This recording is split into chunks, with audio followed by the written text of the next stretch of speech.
تو آج ہم ذرا تفصیل سے بات کر رہے ہیں آسٹریلوی اسٹوڈنٹ ویزا پر، خاص طور پر ان طلبہ کے لیے جنہیں اسکالرشپ مل جاتی ہے۔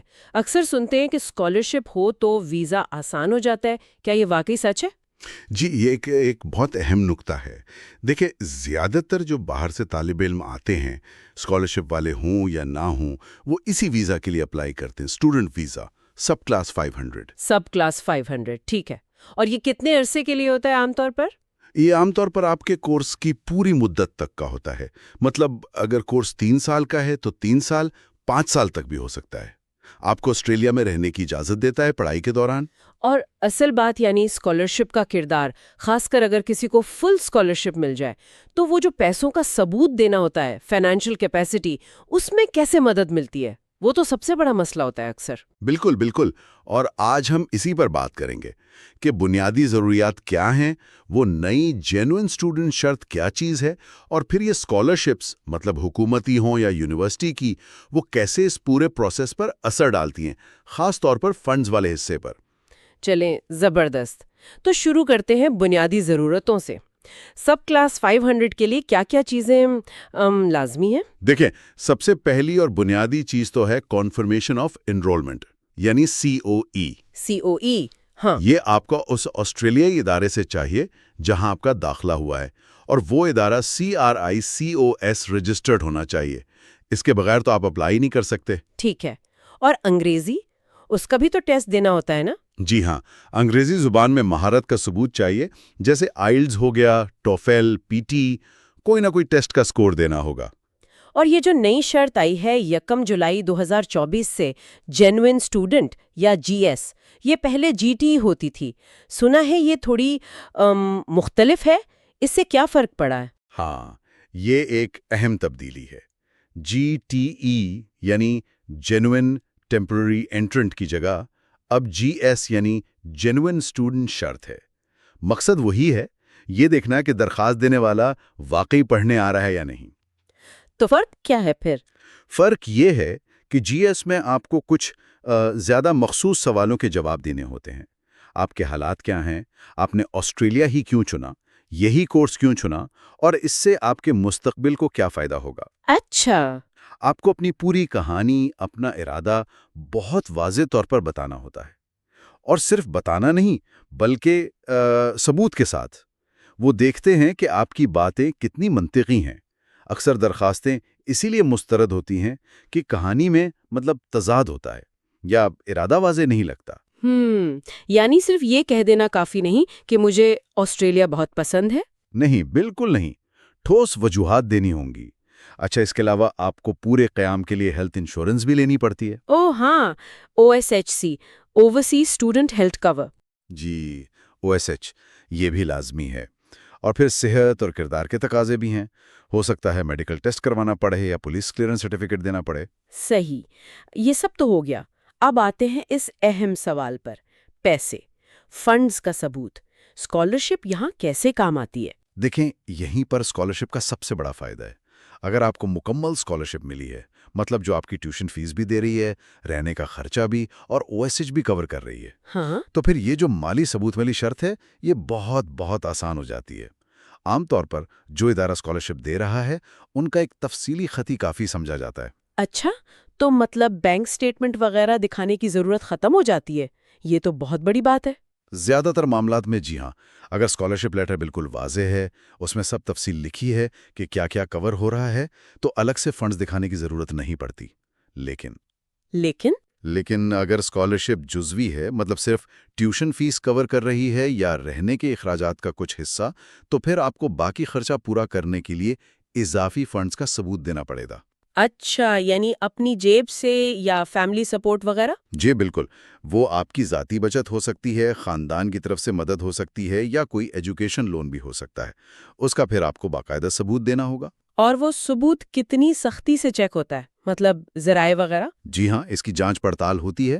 دستاویزات بالکل واضح ہونی چاہیے، جیسے بینک سٹیٹمنٹس، یا اگر فیملی سپورٹ ہے تو اس کا ثبوت، لون ہے تو اس کی منظوری کا خط، ذرائع واضح اور قانونی ہونے چاہیے۔ ٹھیک ہے۔ اور یہ جو مختلف قسم کی اسکالرشپس ہیں، جیسے آسٹریلین حکومت کی اپنی اسکالرشپس ہیں، آسٹریلیا ایوارڈز وغیرہ، یا پھر یونیورسٹیاں خود بھی دیتی ہیں، ان میں کوئی فرق ہے ویزا کے لحاظ سے؟ ہاں، تھوڑا فرق ہے۔ جو حکومتی اسکالرشپس ہیں جیسے آسٹریلیا ایوارڈز یا ریسرچ کے لیے RTP، وہ عام طور پر فل فنڈنگ ہوتی ہیں۔ اچھا۔ ان کے لیے اکثر متعلقہ سرکاری محکمے جیسے DFAT یا محکمہ دفاع کا خط ہی کافی ہوتا ہے، وہی آپ کا مالی ثبوت بن جاتا ہے۔ کبھی کبھی تو وہ COE کی جگہ بھی استعمال ہو جاتا ہے۔ او واہ! اور جو یونیورسٹی اسکالرشپس ہیں وہ بھی بہت معتبر ہوتی ہیں۔ یونیورسٹی کا جو اسکالرشپ لیٹر ہوتا ہے وہ بھی مالی ثبوت کے طور پر قبول کیا جاتا ہے۔ اور اگر کوئی نجی ادارے سے اسکالرشپ ملی ہو؟ ان کی شرائط تھوڑی مختلف ہو سکتی ہیں، اس لیے ضروری ہے کہ ان کی دستاویزات بہت واضح ہوں، ان میں ہر چیز تفصیل سے لکھی ہو۔ سمجھ گئی۔ اچھا، اب جلدی سے یہ بتا دیں کہ درخواست دینے کا پورا عمل کیا ہے، مطلب سٹیپ بائی سٹیپ۔ ٹھیک، سب سے پہلے تو ظاہر ہے آپ کو اسکالرشپ اور یونیورسٹی میں داخلہ کنفرم کرنا ہے۔ یعنی COE لینا۔ ٹھیک، پھر سارے کاغذات اکٹھے کرنے، پاسپورٹ، COE، اسکالرشپ کا خط، انگریزی ٹیسٹ کا رزلٹ، آپ کی پچھلی تعلیم کی اسناد، وہ GS اسٹیٹمنٹ جو لکھنا ہے، ہاں، وہ GS اسٹیٹمنٹ۔ OHSC کا ثبوت، اگر ضرورت ہو تو صحت اور کردار کا سرٹیفکیٹ، اور اگر اسکالرشپ جزوی ہے تو باقی فنڈز کا ثبوت، تصاویر بھی چاہیے ہوں گی۔ اوکے، یہ سب جمع ہو گیا پھر آپ کو آسٹریلوی محکمہ داخلہ کی ویب سائٹ پر ایمی اکاؤنٹ بنانا ہے اور آن لائن درخواست فارم بھرنا ہے۔ اور فیس؟ ویزا کی فیس بھی تو ہوتی ہے؟ جی ہاں، ویزا درخواست کی فیس ادا کرنی ہوتی ہے، وہ فی الحال تقریباً AUD $2000 ہے۔ $2000 آسٹریلوی ڈالر، ٹھیک ہے۔ فیس جمع کرانے کے بعد ہو سکتا ہے آپ کو بائیو میٹرکس دینے کے لیے کہا جائے یا میڈیکل چیک اپ کے لیے۔ اور پھر انتظار؟ جی، پھر فیصلے کا انتظار۔ کچھ باتیں یہاں یاد رکھنے والی ہیں۔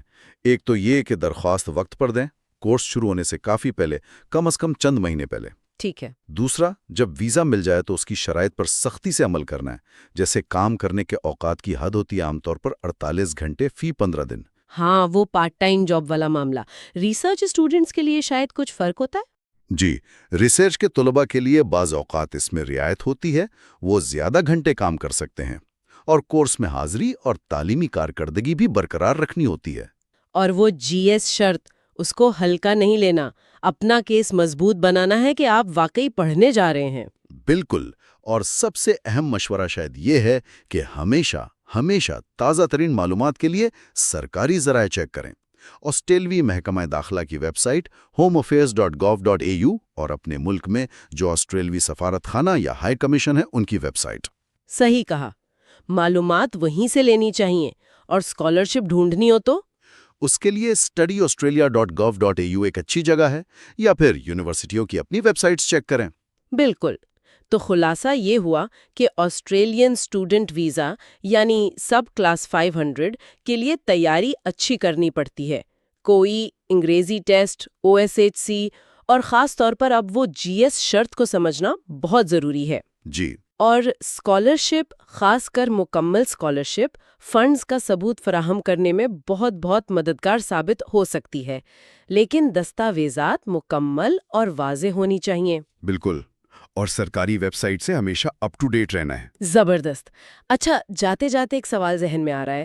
ہم نے بات کی کہ اسکالرشپ ویزا پروسیس میں کیسے مدد کرتی ہے، لیکن کیا ایسا بھی ہوتا ہے کہ مختلف قسم کی اسکالرشپس جیسے حکومتی بمقابلہ یونیورسٹی یا کوئی نجی اسکالرشپ، ان کے ساتھ کچھ ایسی غیر اعلانیہ شرائط یا توقعات جڑی ہوں جو شاید درخواست دیتے وقت واضح نہ ہوں؟ مطلب جو بعد میں آسٹریلیا میں طالب علم کے تجربے پر یا اس کی تعلیمی آزادی پر یا شاید مستقبل کے کریئر کے انتخاب پر اثر انداز ہوں؟ یہ ایک بہت گہرا سوال ہے۔ دیکھیں، ظاہر ہے ہر اسکالرشپ کی اپنی مخصوص شرائط و ضوابط تو ہوتے ہیں جو لکھی ہوتے ہیں، لیکن آپ کا اشارہ شاید ان غیر محسوس دباؤ یا توقعات کی طرف ہے جو شاید لکھی ہوئی نہ ہوں۔ ہاں، کچھ اسی طرح کا۔ میرا خیال ہے یہ ممکن ہے۔ مثال کے طور پر کچھ اسکالرشپس مخصوص شعبوں میں تحقیق کی حوصلہ افزائی کرتی ہیں، یا ان کے ساتھ کوئی بانڈ ہو سکتا ہے کہ تعلیم کے بعد آپ کو واپس آ کر کام کرنا ہے۔ صحیح۔ یا شاید یونیورسٹی کی اسکالرشپ پر آپ سے زیادہ تعلیمی دباؤ ہو یا کچھ خاص پروجیکٹس میں حصہ لینے کی توقع ہو۔ یہ چیزیں طالب علم کے مجموعی تجربے کو یقیناً متاثر کر سکتی ہیں۔ اس پر مزید تحقیق اور غور و فکر کی ضرورت ہے۔ بالکل، یہ ایک اہم نقطہ ہے جس پر طلبہ کو اسکالرشپ قبول کرنے سے پہلے غور کرنا چاہیے۔ بہت شکریہ اس تفصیلی گفتگو کے لیے۔ بہت خوشی ہوئی۔